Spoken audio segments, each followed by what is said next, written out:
boof. There you go. Done. Fucking boof. Why is it a boof every time now? I don't know. Well, last time it wasn't a boof. It was like a. Hey boy or something. It was like a. I can't remember what it was. We need to do the Jimmy's. I don't know.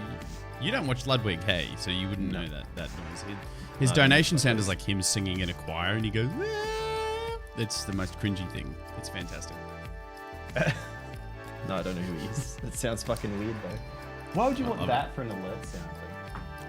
I don't know, man. People have weirder sounds when you really think about it. That's not the strangest thing on Twitch. I really liked Shroud's old one. That broken English. It was from some CS:GO like custom scenario that he played. It's just the guy saying "Where the fuck I am." Where the fuck I am? Yeah. I don't know if he's still got that one. No, he doesn't. That for a long. He doesn't. Yeah, he got rid of it ages ago. Where the fuck I am? Maybe I should put that on my soundboard. It wouldn't be hard to grab it, like not off his stream, but the if you've got CS:GO, I guess. Yeah, you could probably go find the scenario. Way. It's got like a dragon or some weird shit in it. I don't know. I've seen the VOD like where it came from. It's fucking weird. Bit cooked. To put it lightly, yeah. We should fucking start before we just start talking shit for like 20 minutes. Hey, you gotta roll the intro. Roll the fucking intro. Where the fuck's Eddie? Roll the intro, Eddie. Fuck's sake. Welcome to NULLSCORE, a podcast where a tired old man and a guy who gets scumbags off the hook discuss things that they're not the least bit qualified to comment on. My name's Jim. This is my co-host and friend Harold. How are you, man? Harold, this week. I'm wonderful. Thank you, Jim. Get scumbags off the hook. I like it. It's almost like a bit of like a reverse Batman thing. Because he's sort of like, he's living a normal life during the day, and then he beats up criminals at night. I keep the crims out during the day, and then I have a normal life at night. It's been a hard day of making sure that scumbags are still on the streets. Well, gonna play some video games, safe in my home, hopefully. Yeah, you know that feeling safe at home feeling that you have. I am not at all responsible for I'm the guy who fights against that. Yep, soz. I'm all about forgiveness. So today look, I think when we pick podcast topics, there's no real plan. We don't have a research process. We don't have a team of people, that are doing scouring the internet for things for us to talk about. But we try to keep to a theme, would you say? We try to keep to a centralized idea. Because I think, that way people can, pick and choose the podcast they want to listen to. Would you say that's about where I think we land as far as that's about right. We typically try to stick to Twitch and YouTube side of things, or just content creation, and I guess how gaming and stuff ties into that. But this is a little bit different, I think, than what we've typically talked about so far. It's a little bit. I think we always link it back to those things because that's where we sort of. That's our platform. That's our speaker box, so as to say, to talk from. But this week's all about music. Now, I know you play maybe an instrument or two. I don't. I was learning piano as a kid and I gave up. But it's all about music today. So we've got music in video games, having music on stream. Now that is, both people that are musicians streaming and, playing music in the background. Music in a general content creation space. And I've also got a story from back in 2018 about a bloke called, or he runs under the name The Fat Rat, who had a huge issue with copyright claims on music back in the day. So big day today, Jim. Big day today. Big day. Big it sounds day, so weird evening, saying afternoon. Jim. Like this, I think these are the only times that we refer to each other by our real names. Whenever it's on stream, or it's always like our handles, just so everyone else knows. Everyone knows who the fuck we're talking about. Because if I was just Hamish, blah blah blah, and they're like, what? Who's Hamish? Who's Hamish? Isn't that the Harold guy from the podcast? Sorry, you mean Hector? Oh, Hector, right. And that's Jeffrey. Yeah. Yeah. Yeah, that's going to be a meme that might drag us down in the long term. Yeah, probably. Yeah. But I think what we wanted to, or the way that we got into this, especially music on stream, is you and I are having a discussion about Doom Eternal and Mick Gordon, which is huge at the moment. Doom's exploded onto the video game space. It came in the same time as Animal Crossing did, of course. I think, was it 20th of March? Yeah, that they both came out? I'm pretty sure. Yeah. Yeah. So off the back of one of the greatest crossovers in internet history, we had Doom Eternal's release, and I would wager to say that I think did they drop the soundtrack a couple of days before or a couple of weeks before Doom dropped? I think usually they release like a track or two early to get a bit of interest. It's a promotional thing, but yeah. Yeah, and I don't know if there's another game that does that specifically. I'm trying to think of other games where I've seen fantastic soundtracks. Well, they did it with Prey, but they did it with Prey. Like I told you, Prey was the same. It's another Bethesda game. They also used Mick for that. They did, and he's working on Prey 2 now. Yeah, it doesn't surprise me. Yeah, he's hot property now. He's kind of like he's one of those guys who I kind of view him the same as like Prince or Phil Collins, or even like the first. You made a joke last week about Dave Grohl. The first Foo Fighters album was all Dave. All the instruments and vocals are all him. Those guys who can sit there and go, okay, here's my idea for a song. I know exactly what I want it to sound like. Now I'm going to go record fucking everything myself. And they just put it together. And then they release it and everyone's like, wow, this is a really cool band. It's like, no, it's one guy. It's one guy who just knows how to use all of his equipment really fucking well. Like, this is all he does. He just does this and nothing else. It's interesting that that's like a space where you can do that, yeah. Well, I mean, usually like those kind of guys, they either end up just by themselves doing, their own little thing and nobody ever really notices them, or they end up massively fucking popular. Phil Collins is a good example, and so is Prince. Mick is doing that kind of in the gaming space, I think, not so much in like mainstream music. He's not on the radio or anything like that, but he's especially among the gaming community now, he's gaining a lot of recognition, and even more so, like from my perspective at least, he's one of the only guys I know of who records all that shit and uses a pretty big mix of digital stuff as well as like physical hardware. He shows off some of his pedals and like rack mounted effects and stuff on his Facebook page, and he's got some gear that's like, it's extremely expensive to have like a working unit of these old fucking things from the 60s and 70s that you can't find them anymore. If you do find one, it's going to be really expensive and probably broken as well. So part of their expense is their rarity in a way. Yeah. Because they're fucking hard to get. They sound a very particular way. They're not necessarily better or worse than new equipment. They just have a very particular sound. And he's one of those guys who knows exactly what he wants something to sound like, and he'll do whatever the fuck he has to get that sound, and it shows in his music. So that's where I'm coming. Like that's how I'm coming at it. Because you followed Mick Gordon for a really long time, and I only really sort of looked into him recently because, I thought this was insane.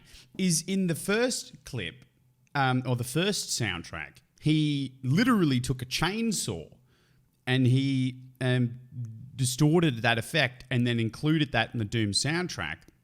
And then in Doom Eternal, he on The Only Thing They Fear Is You, which is one of the bigger tracks that like dropped as a hype track, he had a lawnmower that was distorted. And the lawnmower forms this like filthy riff about 3 minutes in, because that's the whole thing about the Doom soundtrack. I don't know if you knew this, but when he got signed on to do Doom, they said no metal. Did you know that? Yeah, the first one. Yeah. I've watched the talk. Have you watched the full talk about him making the first soundtrack? Yeah. Very interesting. Yeah, and that was insane to think that. And because one of the things that they talk about is they say that when he first approached them, they said, "Look, we don't want metal because we don't want it to be like a trashy thrash metal tribute."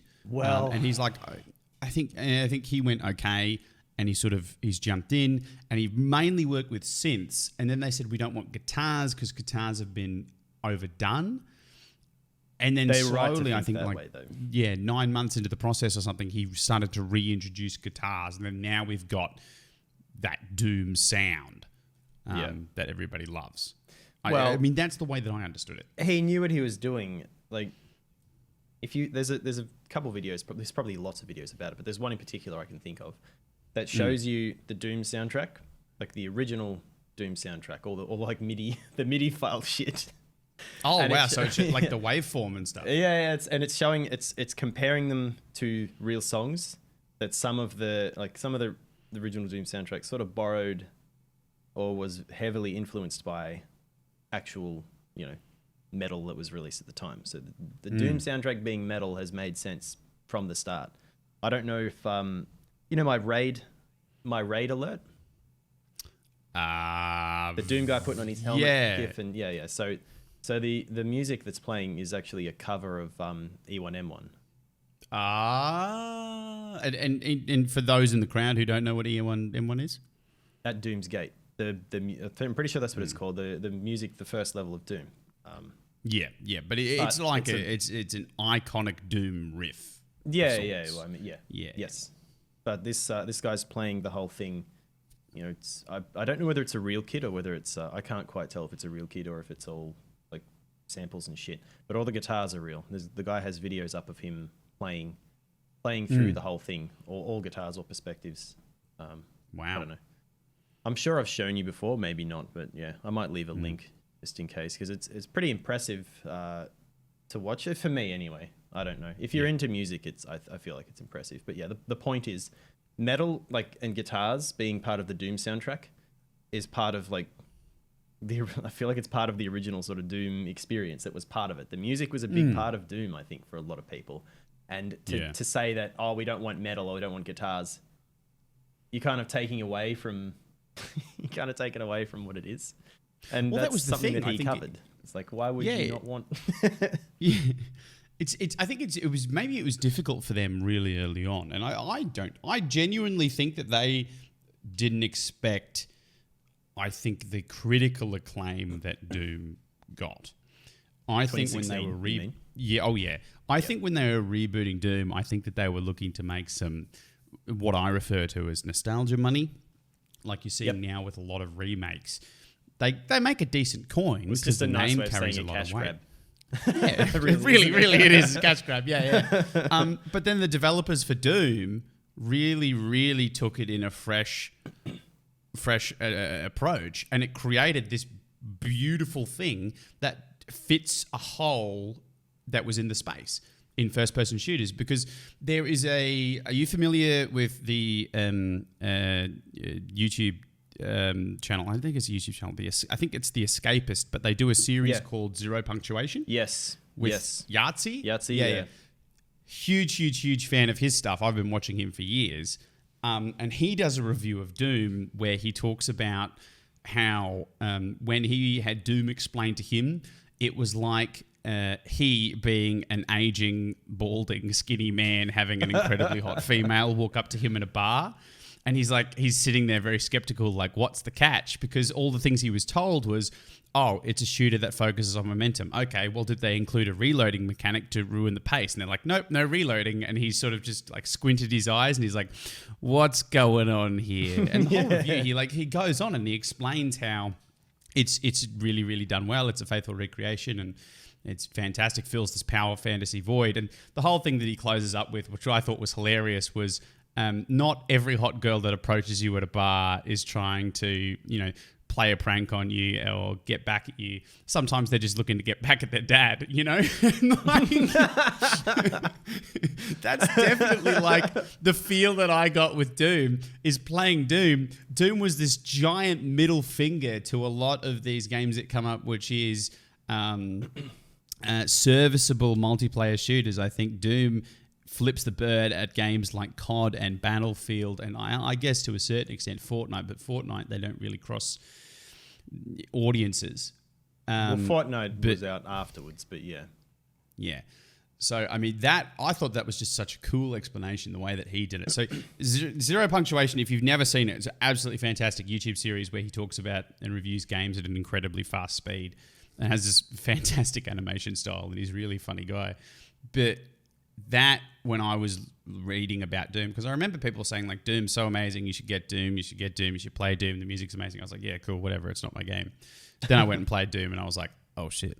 Because I think, how old are you? 24 now. Okay. So I'm 31, and I think a lot of people your age, you just probably missed out. You just missed out on the original Dooms being relevant. 7 years is not a big gap. It's not a big gap, but when it comes to gaming... But it's a big gap, right?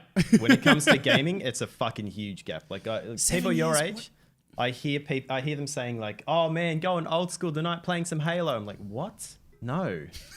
That's not even that fucking old, like, relatively.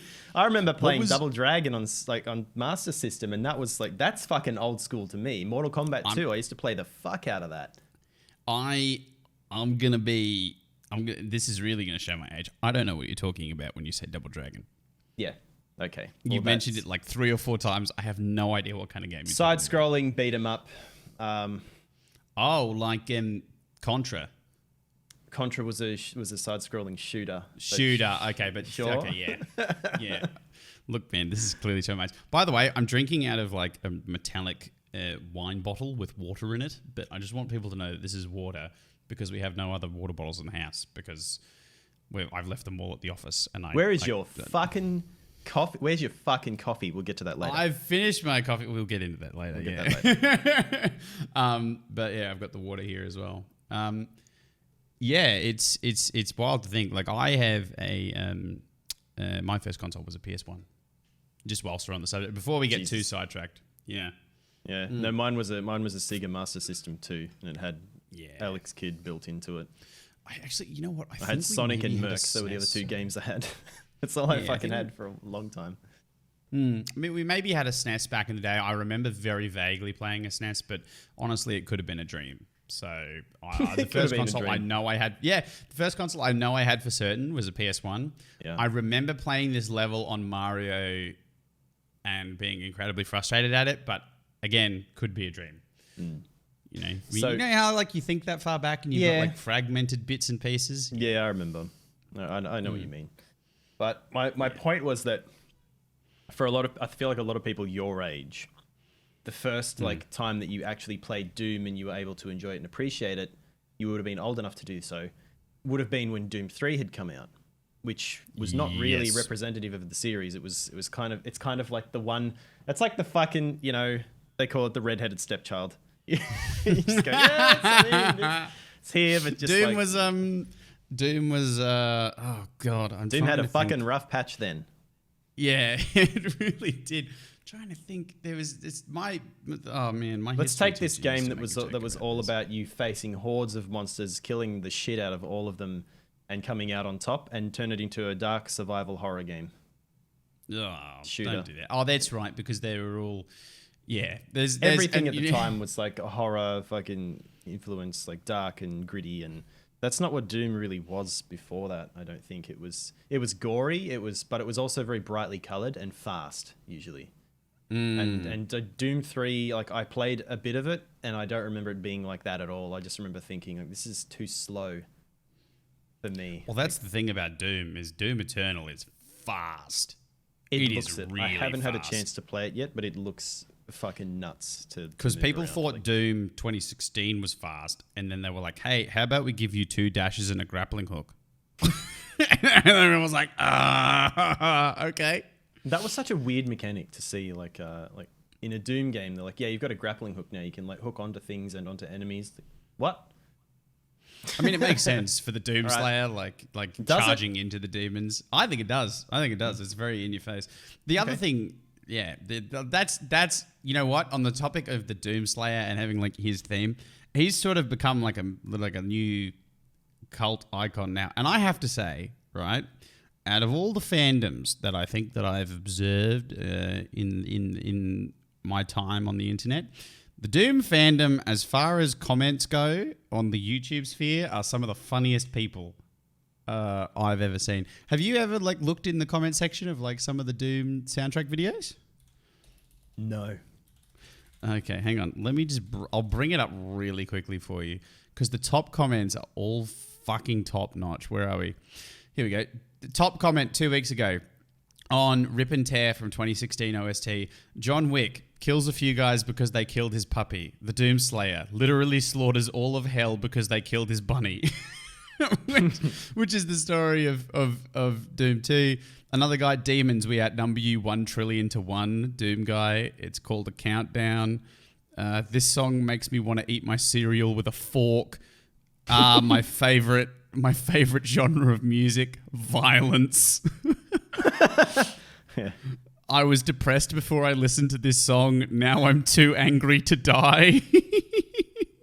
There's a post. It looks like it's come from 4chan. This is like I don't really read YouTube comments too often. Yeah. Because like usually there can be some fucking gold at like the top, but then as you start to scroll down, it just gets progressively more boring or just just trolls. So this is a green text post, obviously about the Doom guy, but it looks like it's I'm not sure how old it is. Anyway, you know, there's a group of people on the internet that know these as me marrow posts. There's a group that unironically don't know what a green text I am is. actually old. I'm actually fucking old now. All right. So it reads, he stopped the demon invasion on the Mars moons single-handedly. Died, went to hell. He trashed hell so bad they were like, just leave us alone, and allowed him back to Earth. Hell then invaded Earth. Went back to hell, killed the master demon, so they scrapped their Earth invasion plan for good. Then they invade again. Doom Guy's like, okay, that was the last straw, and after stopping the invasion single-handedly again, he stayed in hell to trash the place for eternity as punishment. Doom Guy is literally punishing hell because of their aggression. And then there's a picture from, it looks like the cover of Doom 2016. It's the breaking news, man literally too angry to die. Yeah, man, too angry to die is one that you hear a lot. Yeah. Look, the Doom fandom, I think you get a mad props from me because the memes are strong with the Doom guys. And the other thing as well is the Doom guys, I think, are very content with their own shit. You don't see the Doom fandom spreading over into other games and talking lots of mad trash. Yeah. Yeah. I think you know really why, good man? example. Because they're having too much fucking fun with what they're doing. They don't give a shit about. Exactly. This is what we talked about near the end of last week's podcast. If you're having fun with what you're doing, leave everyone else alone. It doesn't matter. You don't need to go after them. Yeah. Applies to everything in life. You know, killing demons, OnlyFans, whether cornflakes are better than Cocoa Pops. I don't know what kind of fight you've got going on in your life, but look, I mean, we've both agreed that like there are some things that can be ignored, but the whole cob loaf and garlic bread thing. Like, oh no, look, no, dude, I will fight anyone that says garlic bread's better than cob loaf. There's Cob no loaf can be question. garlic bread, but garlic bread cannot be cob loaf. Like that's it. Fight over. It's just the far inferior version. Yep. Cob loaf is Raichu. Garlic bread is Pikachu. Okay? It's cute and well known, but a Raichu slams a Pikachu every day of the week. I thought the whole point of that was that Pikachus are faster. Like they can sometimes get their attacks off quicker because of the speed. I don't know, man. Probably. I've never played enough Pokemon. Some to learn or Pokemon give a fan shit. is going to come into the comment section. When of the video Pokemon and was just tell us we're popular, all wrong. I was playing Mortal Kombat 3, Quake 3, a lot of games with threes in them. Final Fight 3. Like I was playing heaps of more violent things, I guess. And everyone's like, That's true. look at this Pokemon I caught. I'm like, that looks so boring to me. I'm sorry.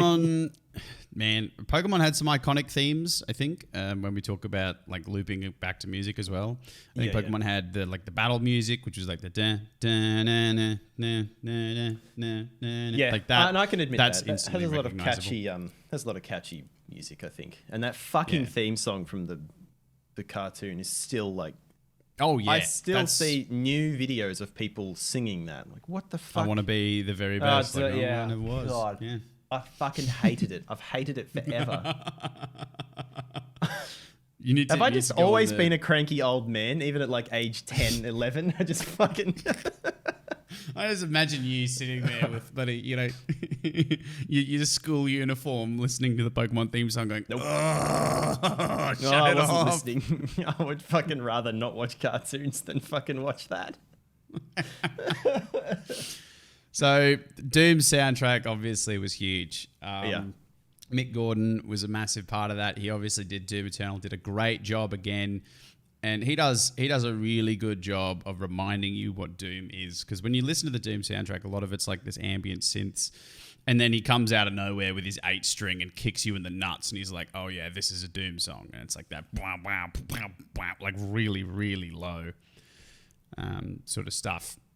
But it's one of the only games that I know in recent memory where the soundtrack takes a front seat, if I could put it that way. Because a lot of the time, I think you see a lot of games where the music takes a back seat. It's designed to accent what you're doing. I think when I think about like really good game soundtracks, one of the ones that I really like is The Witcher 3. Did you ever play that? Yeah, I have it.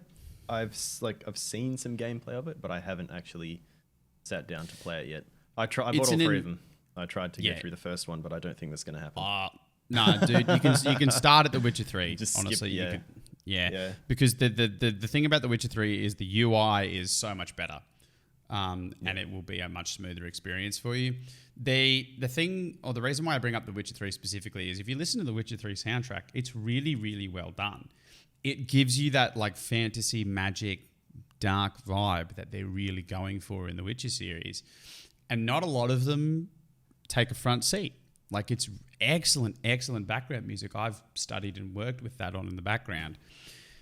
However, there is one exception, and it is called Silver for Monsters. All right. Now, if you've ever watched some battle footage of The Witcher 3, you said you'd watch some gameplay.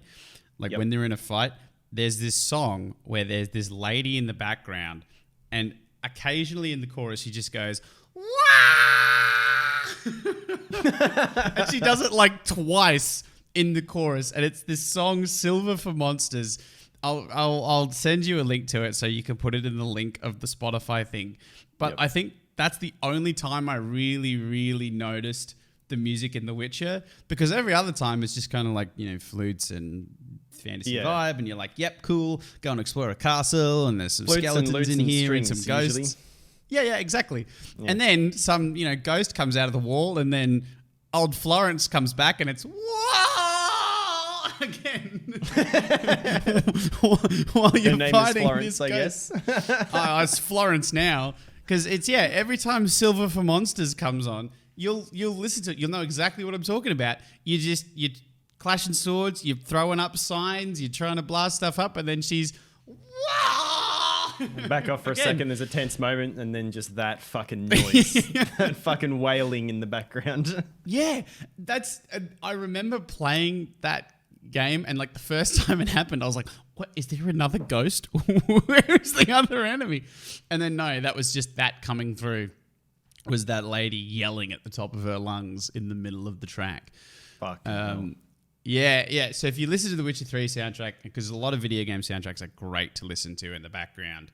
The Witcher's great, but when Silver for Monsters comes on, just be prepared for that. Yeah, I don't know. I guess I'll come to it when I have enough time to play some single player shit. If things get bad enough that they tell us either not to, I can't imagine a situation where they're going to tell, at least not the people who work in my little section at work, because I'm obviously by myself. But there's a building. When you say get bad, you're talking about COVID. Lockdown and coronavirus. Yeah, like locked down properly, and they tell us, you guys can't come to work. Like we've been told we have to. I don't think that's going to happen because people need power. They need electricity. So yeah, aren't you? Legitimately, the first day I had off, the Thursday that I had off, man, like the first day that I was like, I'm too sick to go to work. I'm going to stay home. There was a power outage that night. It's like, are you fucking joking me? Like here, this area, I lost my power. I was like, this is my punishment for fucking staying home, taking time off. Are you considered an essential service? Yes. Because your delivery, your logistics. No. Well, yeah, my job is utility. logistics, but I don't want to say too much because we're not supposed to discuss the contract openly. But right, okay. I can say that I work at a site that. Yeah, we are. So my site handles emergency spares. for when substations blow up. Right. Without saying exactly what my job is, that is like the main function of where I work. So if I'm not there to be part of that process, and there's nobody else to replace me. So if I'm not there to be part of that process, it can fall over pretty quickly. It could be okay for a few days without me, but beyond that, it'll start to fall apart. Oh yeah, it will. There'd be nobody there to do any of the work. So yeah, it stops. Exactly. It just comes to a fucking grinding halt. Yeah. So obviously we could, dig into that more, but I think I'll leave it there because otherwise I don't want to put you in a position where I can't. I can't tell you anymore. Exactly. Like I don't give a shit. Tell you what, There's nothing to hide for me, but it's I'm pretty sure I could get fired if I go into too much detail. I will get fired. Yeah. Well, I mean, look, as a pretty convenient segue, we're at that halfway point in the podcast. This is usually where we'd have a sponsor spot, Jim. If only we had a sponsor. That's it. We're going to carve out some time here, really sort of put us up as a fantastic resource for you guys out there. Maybe you own your own business. You want to sponsor us. Okay. Obviously, the reach is a little bit limited right now. Maybe when you're listening to this, we're superstars. Okay. Maybe I'm hanging out with Kanye. If Kanye's still around, he hasn't imploded from all of his self-worship. Hasn't accidentally been sucked into his own anus. That's exactly right. Maybe we talk about Dave Grohl in this, and then we go and meet Dave Grohl, like later on in life. I would shake. I feel like Dave Grohl is a guy who would shake your hand. Does that make sense? I think it'd be weird for me looking into like a guy who looks a little bit like me, and he's far more successful, older, and looks younger. Yeah. He's really good. He's talked about being super down to earth because of his kids and stuff. So Dave Grohl, maybe that's the goal. Maybe our goal for this is just to shake Dave Grohl's hand. That's it. That's what this whole thing's been about. Just getting to touch Dave Grohl for a second. Exactly. But sponsor spot wise.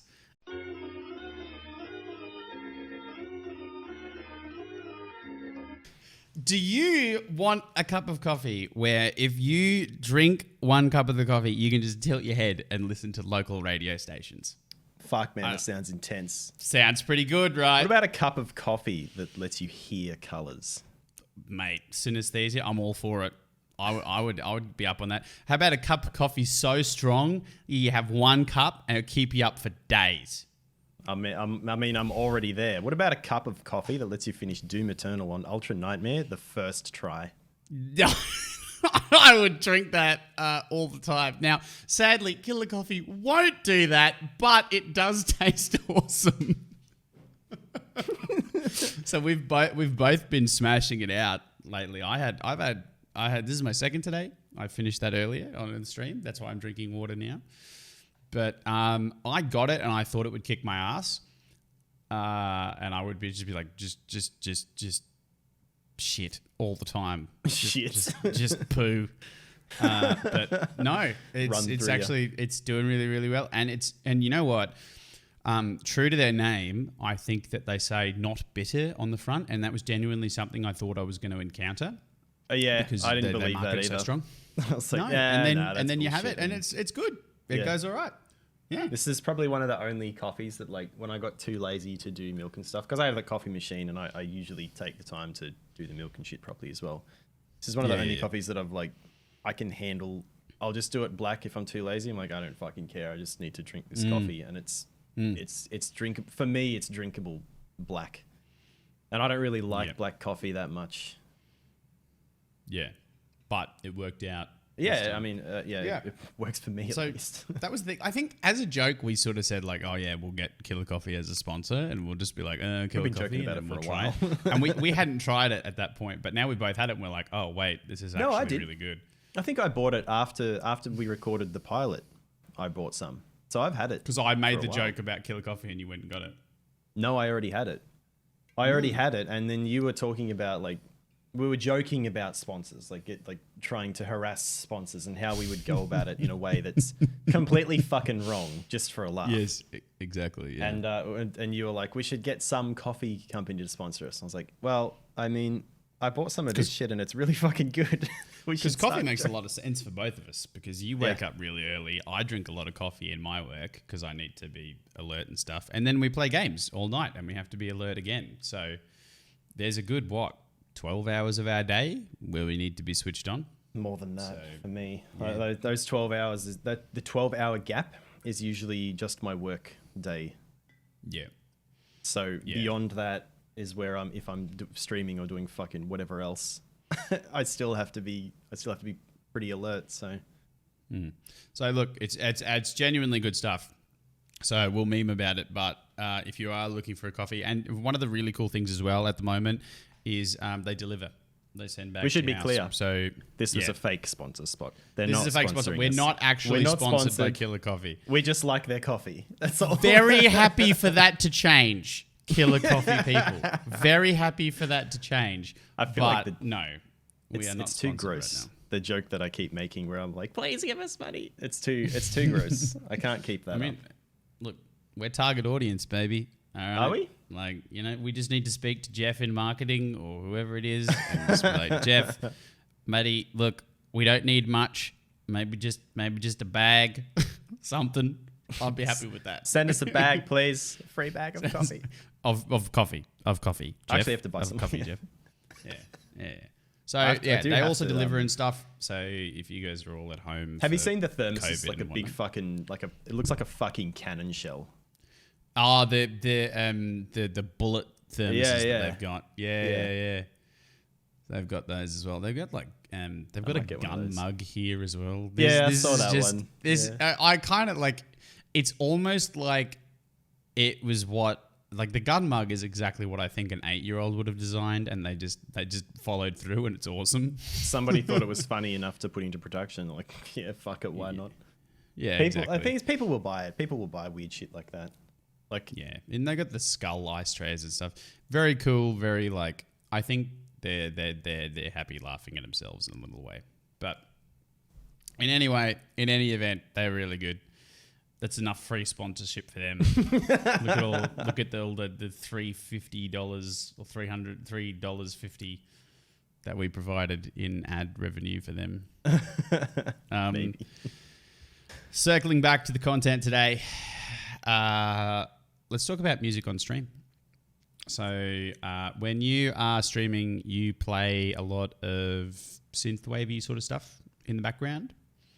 How do you source that for your stream? Because now we've sort of talked about it in video games, and now let's talk about it in the content creation sphere. And I think where we start is having it on stream. Because one of the biggest issues is copyright claims. You don't want to use music that you can't then monetize, because you ideally you want to run your stream like a business. I mean, for the most part, it's all hobby orientated, but you can run into a lot of trouble. You can have accounts banned. It's not just about having your money taken away from you. You can get strikes, you can get suspensions, bans, a whole lot of stuff, which can destroy a lot of what you've worked for. So there's a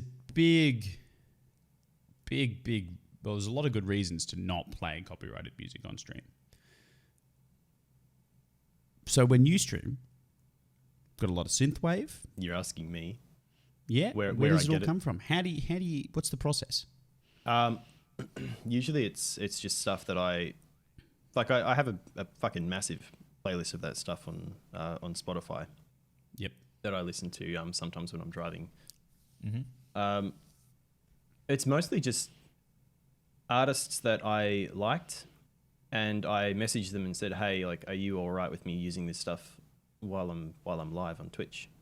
And a lot of them are small enough, they're kind of big within the synthwave scene, I suppose. They're well known, but not to most other people. But the synthwave scene itself is probably pretty quite small, I imagine. Yeah, it's pretty fucking small, I think, and it's got some weird I'll get to it later, but I usually just reach out to them on Facebook or wherever else and say, "Hey, is it all right if I play this? I enjoy your music. I want to play it on stream.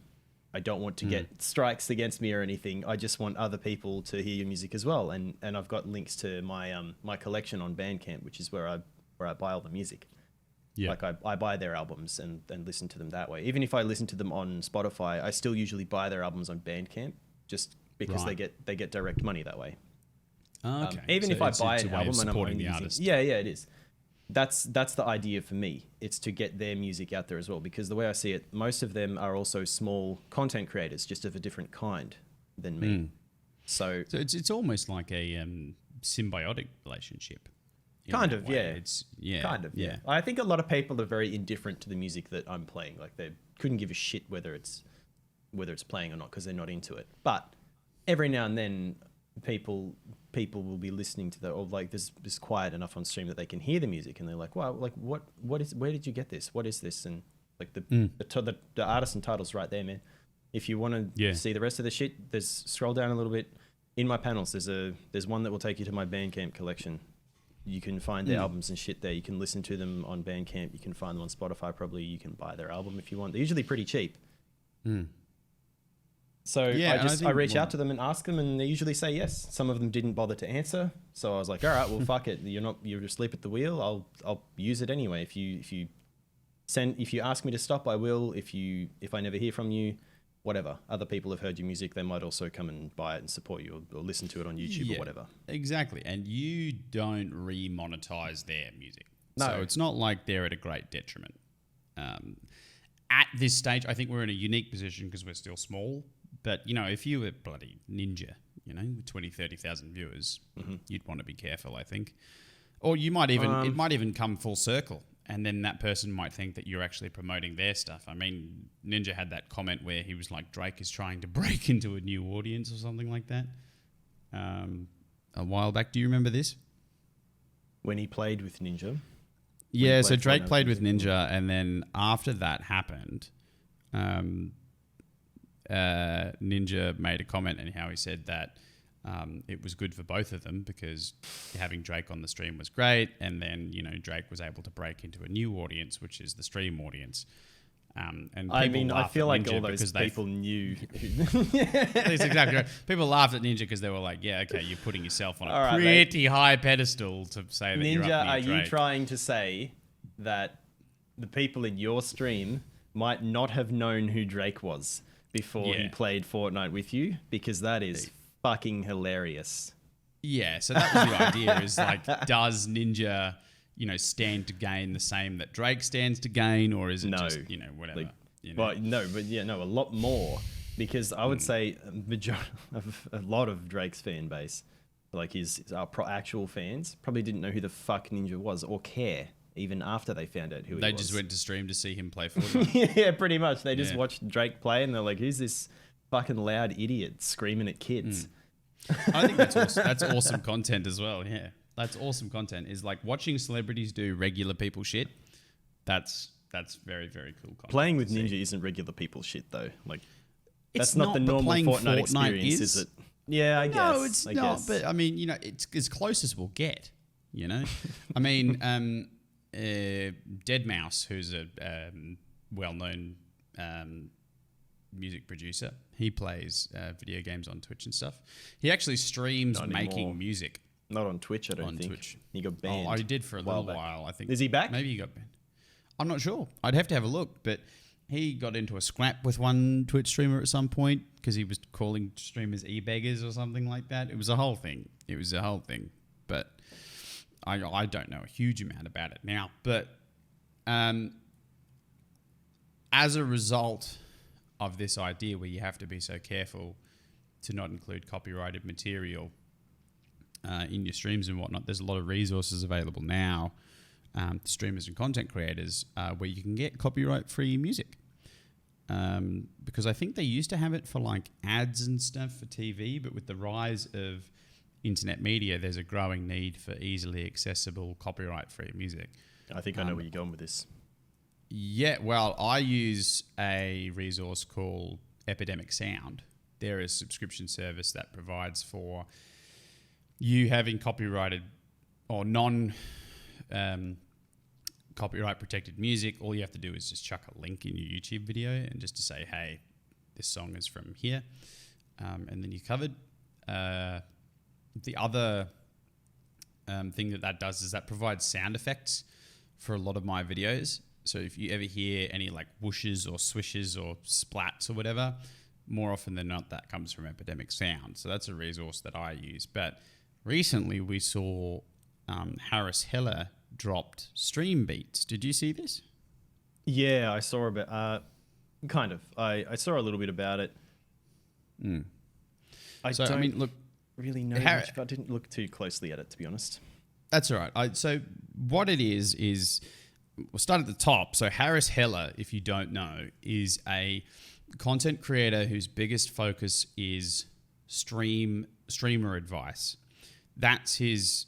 I would say he's probably the preeminent stream advice guy.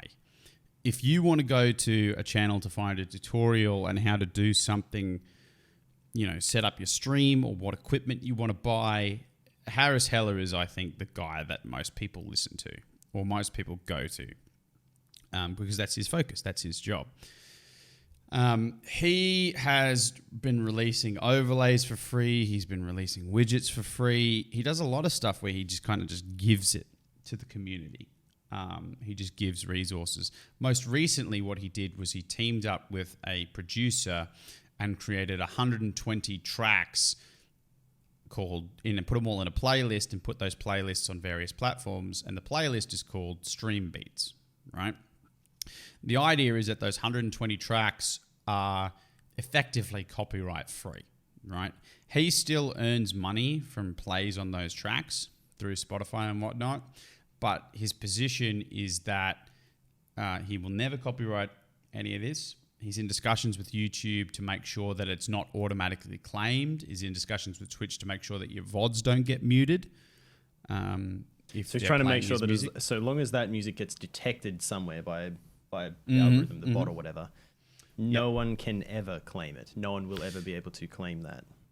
I think that's what he's trying to do. Especially he's trying to avoid automatic claiming because anybody that's ever made a YouTube video will know your video, in part of getting processed, they check it for copyrighted music. And I'll let you know right now, it's really bloody good at picking up music. Yeah? So I've had like 5 seconds of a song. What happened to the pilot? We've had this happen with our stuff? Yeah. So just keep going. Finish this off and I'll tell you after. Okay, so I had a Dark Souls video where I had a joke in there where I did a massive circle in Dark Souls. I went from one bonfire and then I did a big circle and I came back and I landed at the same bonfire. So the joke was I edited in over the top Linkin Park's In the End. So it's like, in the end, it doesn't even matter. Like that was the whole meme. It was like 5 seconds long and I had me talking over the top of it and the YouTube algorithm still picked it up. It was like, yep, Linkin Park, UMG. Got it. Yeah. And I was like, rip. So he's in talks with YouTube and Twitch to try and avoid that automatic detection. Whether they add that into the algorithm to say, if copyrighted, then detect. If Harris Heller Stream Beats don't detect. It's also doing it with Twitch. Sort of whitelist. So it's exactly. Yeah. So as well, so it doesn't bloody with Twitch VODs. So your Twitch VOD doesn't get muted because that's what Twitch does. Rather than YouTube where they copyright claim it, Twitch just mutes your VOD from when it detects the music. Which isn't like, I don't know. It's both good and bad, I think. It's pretty good. That's a great way of doing it. I mean, if you want to go back and clip something, that whole section's muted. You can't get that audio back. If you're not quick enough, you can't get that. You can't get it back. So it's a little bit different in that you don't lose the revenue, but you can't monetize it whatsoever. That's Twitch's approach. Twitch's approach is, all right, well, if it's a bit sketch, there's no money coming out of this, whereas YouTube is, we'll just redirect the money. So that's their approach. But we had this happen in NULLSCORE, did we? We had a claim? We did. So at the end of the pilot, I used a section of a track by Nikki9.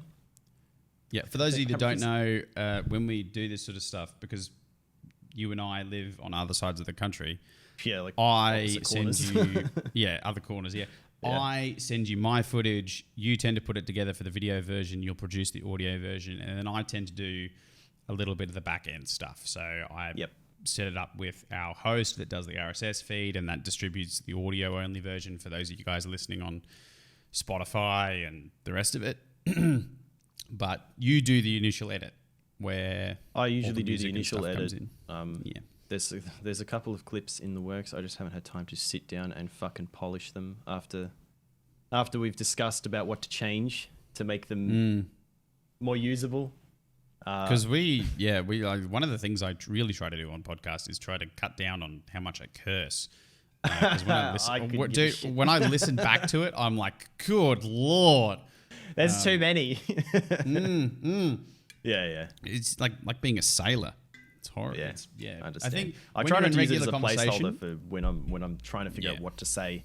It's easy to just fall into that, just throwing that stuff in there to fill the empty space. Yeah, exactly. Yeah, I mean, we don't want to give people the impression that we're super soft and child friendly. So just a little bit of a fuck right there, just to make sure that everyone knows that we're still hard as nails. But yeah, when you have to, I see. So I'm a hardened criminal defense lawyer.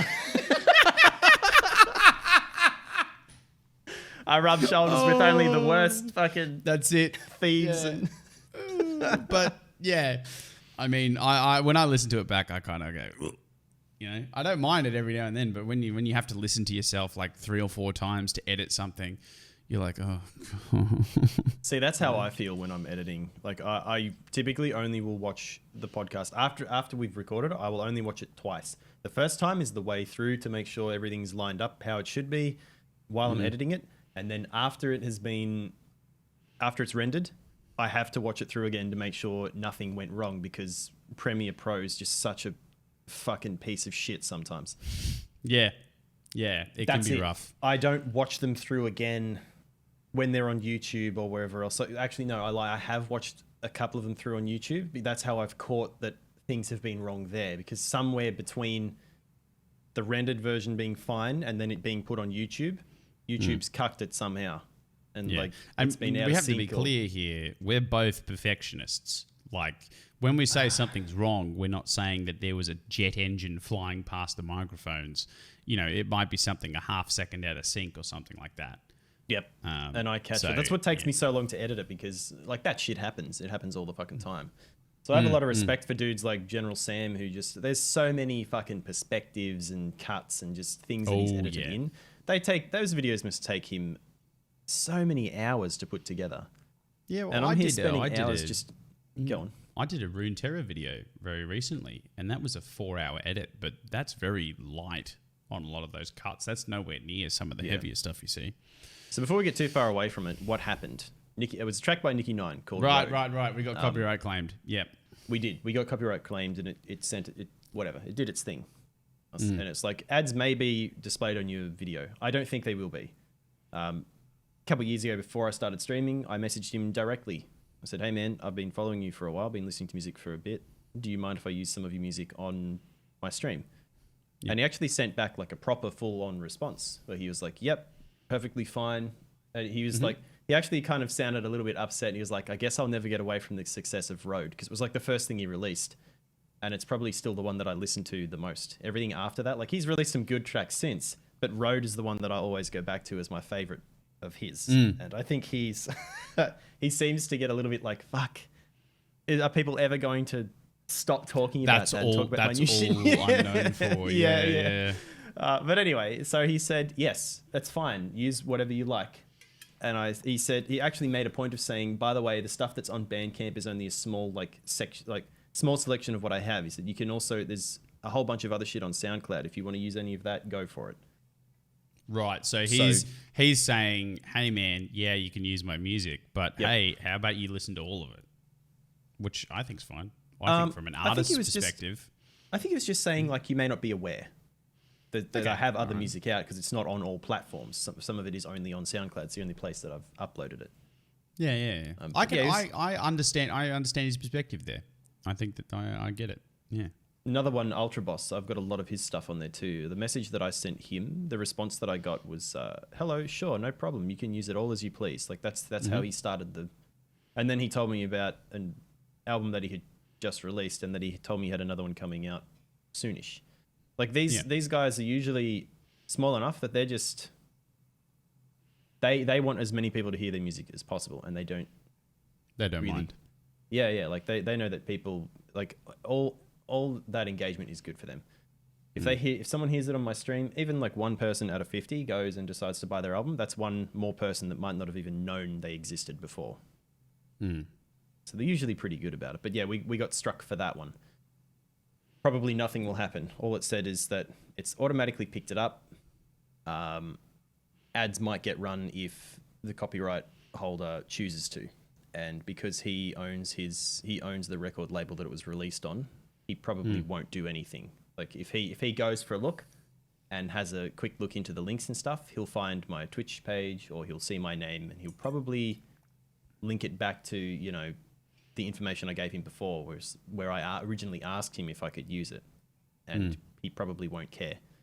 If anything, that's probably a little bit better because that way anyone who watches the video, that's there, unless I decide to delete it or unlist it or whatever, make it private, that's there forever. Whereas on a stream, you're not realizing people being in the same exact moment that song's playing for 3 or 4 minutes or whatever.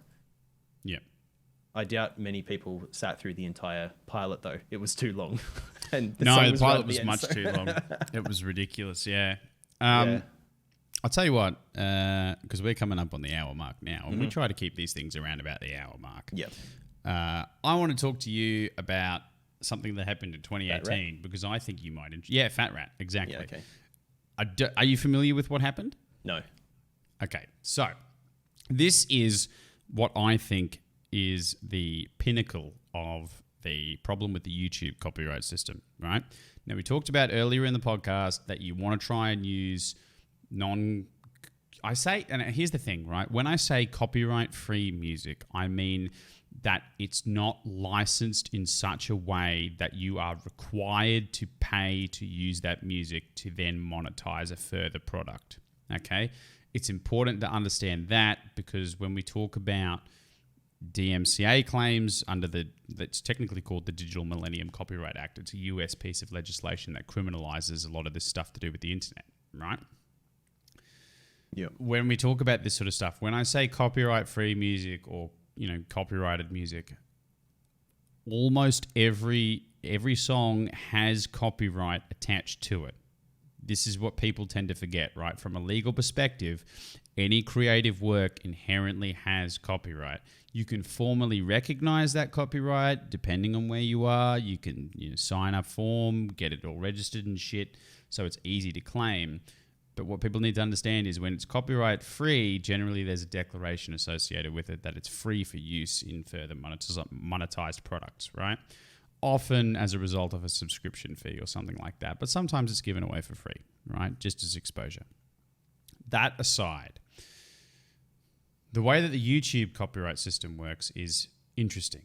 YouTube doesn't hold sway over a lot of copyrighted stuff because they're a company, right? They don't want to assert themselves as like the court, yeah?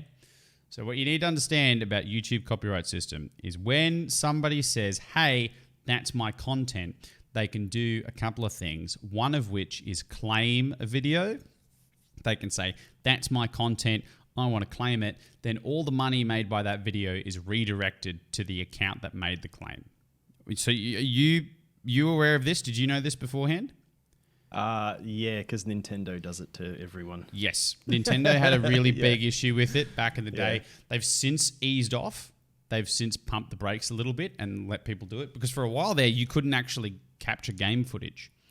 They would shut that down. But specifically when it comes to music, generally what will happen is they will redirect the money from the video. It does not matter what portion of the video it is. The person that is claiming it gets to set the amount of revenue that's redirected. So they can take a portion anywhere between 100 and 0%. They determine that, the claimant. So the person that says, hey, that's my content. So they can take 50%, 90%, 40, 20, whatever. Right? Yeah.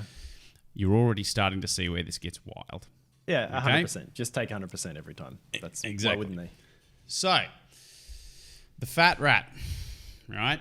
He is a producer on YouTube. He is huge. At the time of recording, he is 4.4 million subscribers. He was not a whole lot smaller than that when this video was made, right?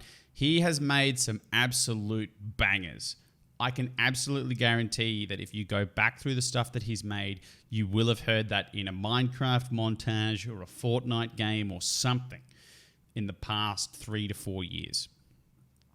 He had an issue where one of his songs was claimed, right? One of his original songs that he posted to YouTube was effectively stolen by somebody else. Okay? Now, this is how this works. So the Fat Rat made a song. It was called The Calling. He made it with 2 other mates. He paid another artist, Laura Bream, to do the vocals. He paid an artist to do the artwork for the song.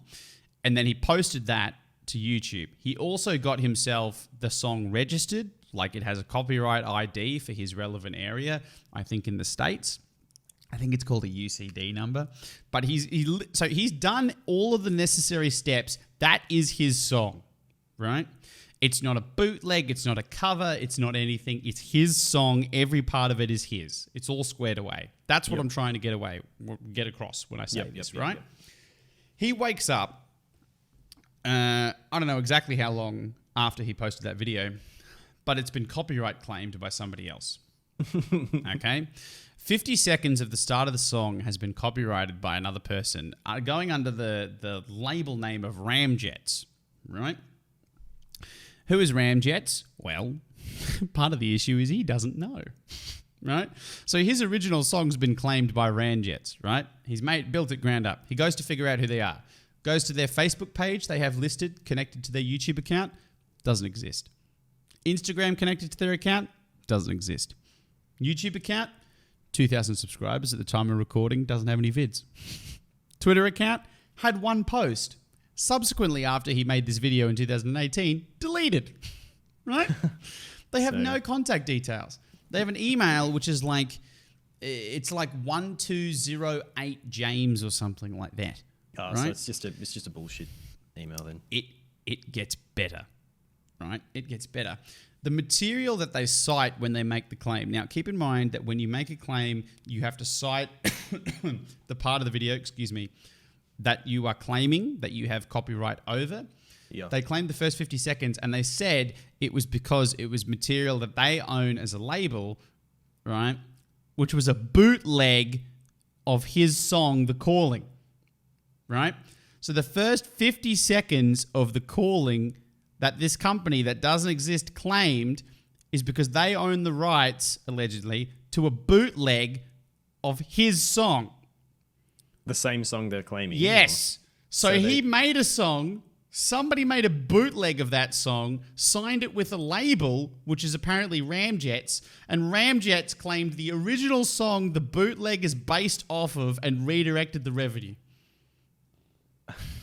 Right? It gets better. He contacts the guy that made the bootleg, right? And he goes, hey man, and in politer words that I'm going to use, what the fuck? He goes, I share your opinion. What the fuck? I'm going to go find out. I'm not represented by these Ramjets guys at all.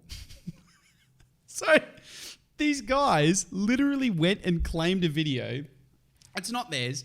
Using a label that doesn't exist for a song where they'd never contacted the artist. And this is the kicker. This is where YouTube's system is a little bit messed up. When you make a copyright claim, you send it over, you say, that's my stuff, I redirect the revenue. It's at your discretion, right? Let's say he redirects 100% because he redirected 100%. Let's be real. Yeah. Right? Of course. YouTube says, okay, rightio then. Well, listen, if you don't think that this is copyrighted music, you can dispute the claim, right? And then the Fat Rat goes, awesome, great, I can dispute the claim. So he says, nope, this is my song, I registered it here, I paid this person, I made it with my mates, blah, blah, blah, blah, blah. Sends off his counterclaim, right? I dispute this. Sends it off. Who do you think decides whether the claim or counterclaim goes ahead? Probably the guy who claimed it in the first place. The guy that claimed the video in the first place gets to determine whether the claim is legitimate. I'm not even kidding. Yeah. Yeah, I've heard all that before. How insane is that? You've been accused of murder. Okay. Did you do it? No. All right then. Have a good day. Right. See you later, mate. Thanks. Fantastic. Sorry to bother you.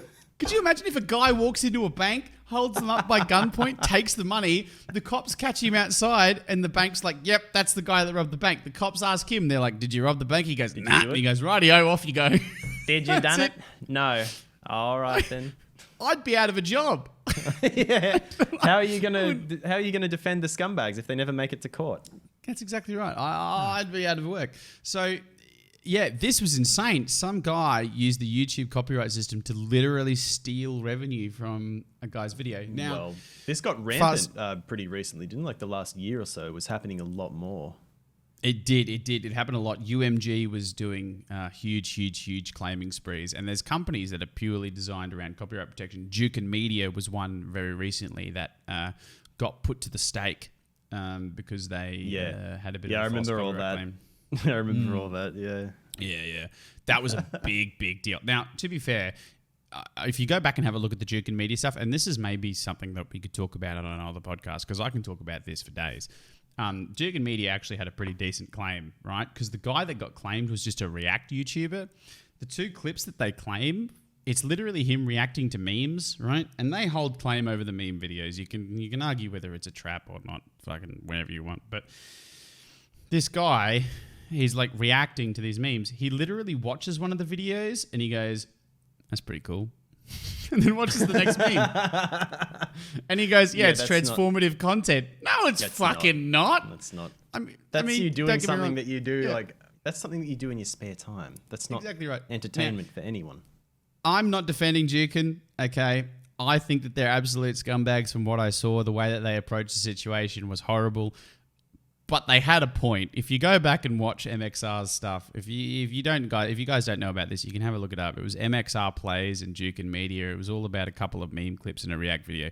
But if you watch the parts where MXR reacts to the videos, he kind of just is like, "Yep," or he goes, you know the little exhale, the one of those ones. Yeah. He gives you one of those, and you're like, "Yep, transformative content." I mean. I see where they were coming from in some scenarios. Mind-blowing. Hilarious. Yeah. So music, if you want to avoid getting copyright claimed, huge ways to do that now. There are a bunch of resources available to you. Stream Beats is free, which is why I mention it. So you don't necessarily have to go through a subscription service like Epidemic Sound, which is what I use. But obviously, you've got all these other things available to you. Yeah, well, if there's enough in Stream Beats that you like, you may not use that much anymore. Yeah, Stream Beats is a very lo-fi sort of playlist. A lot of it has a Japanese influence. So yeah, well, of course, man, coming from Harris, Harris, what do you expect? He's a giant weeb. He's a massive weeb. I'm surprised he didn't do like some guitar, like more guitar-oriented shit, because he's a better guitar player than me. I've seen some of the stuff he's played, but then I also saw him playing along with the Pokemon theme song, and then triggered. No, I don't want to. Yeah. So there you go. Obviously, you guys can look into that sort of stuff. Or just find out. Just reach out to small artists that you like. Just message them. The worst thing that happens is they don't message you back. Yeah. And just don't use their music. Just move on to the next one. That's all. They'll either answer you or they won't. They'll say no, they won't answer you, or they'll say, yeah, man, go for it. There's nothing bad that can happen from that. Now, if you guys have an opinion on the MXR situation or on what your favorite video game soundtrack is, whether you like Stream Beats by Harris Heller, whether you've played Doom Eternal, you think Doom's a great game, think about the state of the industry, maybe you've seen Zero Punctuation, you want to share how cool it is or you get along with that, you guys can always comment on the YouTube version of the podcast. You can just search for NULLSCORE on YouTube. You can come up. Still pretty small, but the logo's all the same. Of course, you can always catch the podcast on Spotify, Apple Podcasts now, Google Podcasts should have picked it up by now, so you can also listen to it there. All the major platforms you can catch the podcast on. If you want to yell at us, you can yell at us at Twitch. I stream under the handle Viscerous TV. You stream under the handle T1TAN 5150, Titan 5150, the I is a 1. You can also yell at us on Twitter as well. we've got stuff there. But other than that, I think that's episode 7 all wrapped up. I think so, yeah. We're fast approaching 10. We were supposed to abandon it after 4, remember? We were supposed to be garbage. That's true. We were supposed to abandon it after 4. Dragging this out too long. In any event, this has been NULLSCORE, and we'll catch you guys next time. Thanks for watching, guys. See you next time. Thanks for watching. See ya. Roll the outro, Eddie. Eddie! Eddie, roll the fucking outro. That fucking... I need to hear that Witcher track. I'm probably going to look it up now after this, because I just need to hear that woman going, wah! Whatever Yeah, hang on. Silver for Monsters. Old beat.